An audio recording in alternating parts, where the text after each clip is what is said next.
We found the book Introduction to Electrodynamics by Griffiths, and this is the 5th edition that was recently published in about 2023.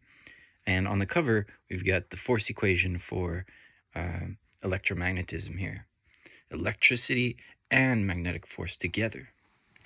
Now it's interesting because we have some good equations here in the beginning when we kind of have these derivatives like the gradient, divergence, curl, and Laplacian in Cartesian coordinates, spherical coordinates, and cylindrical coordinates. So it's a pretty nice, handy little page right here. You can see what are the main 4 most important equations to know. And we got some vector identities like these triple products here, and some product rules, and then some derivatives. So this is nice. And then also in the back of the book, we have, notice that was vector calculus kind of just by itself. And then here we have electricity and electrodynamics starting to come in. So we got Maxwell equations, potentials, other forces, and some constants and stuff. So that's really nice little cheat sheets they have here in the front and back of the book.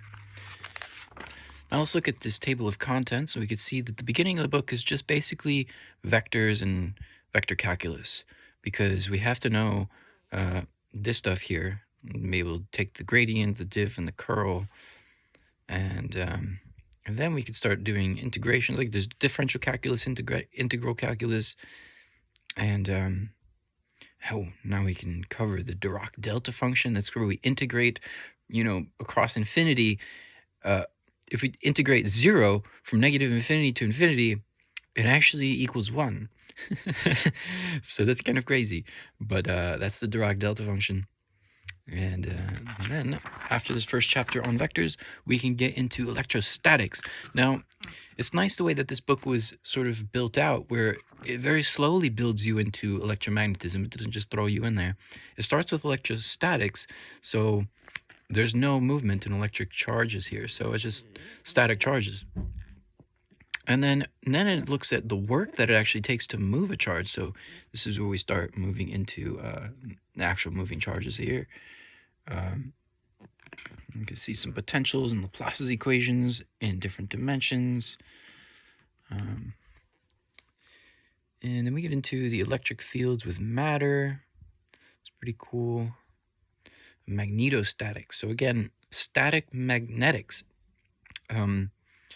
Usually when we start doing magnetism, we just immediately get started with moving the magnets, but here we're looking at just static magnetism, so that's pretty cool. And then got magnetic fields with matter. It's kind of just putting things, and then finally we connect it with electrodynamics. So we're like halfway through the books, and we finally put together everything. We get the electromotive force, electromagnetic induction with the induced force, Maxwell equations pop out here, and then we got this interesting intermission page, which kind of like, yep, we basically finished everything. We've built out Maxwell equations. Now, what are we supposed to do with all that? So we can derive some conservation laws. We can get the electromagnetic wave equations. So you can see for waves in a vacuum.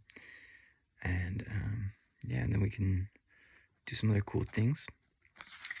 So this is about the end over here. We got some irradiation from electromagnetic radiation, essentially. And a little bit of special relativity towards the end here. So that's pretty cool. Right on. So this is a very nice book. And it's a very popular book because it's written in such a logical, straightforward way. Step by step, sort of building up from the basics. And here's some nice pictures. There's really good derivations here, like when they solve stuff, they just show every step really nicely, and it's really clean. So it's easy to read this stuff. Here's a nice little example. Okay. Hey, you got good pictures.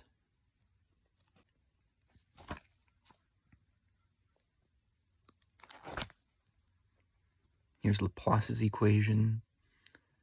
Electric field, electric potential.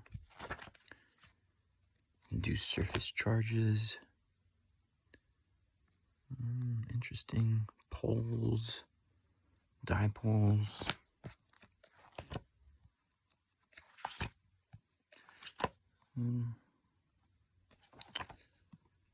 It's cool how this book was written pretty conversationally. Notice how it says, like, this is perhaps a good place to revisit the old paradox that magnetic forces do no work.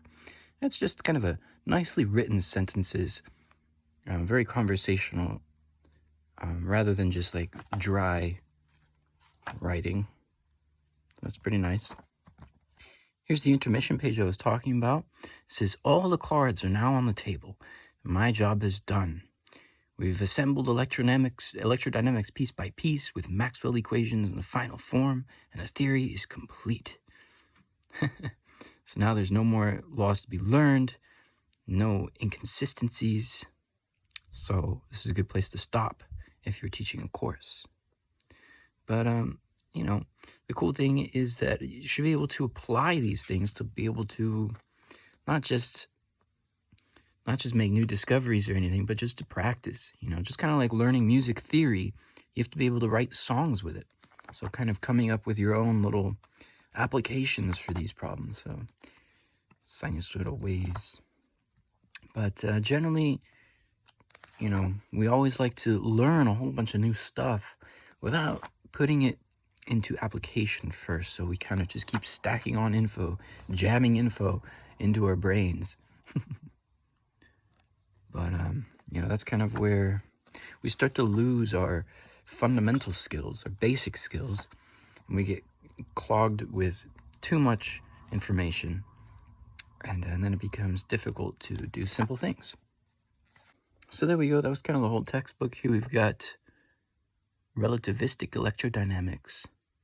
So how things are moving at the speed of light while we're doing electromagnetism.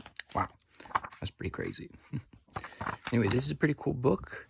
It's an introduction to electrodynamics, all about the force of electromagnetism. Pretty crazy.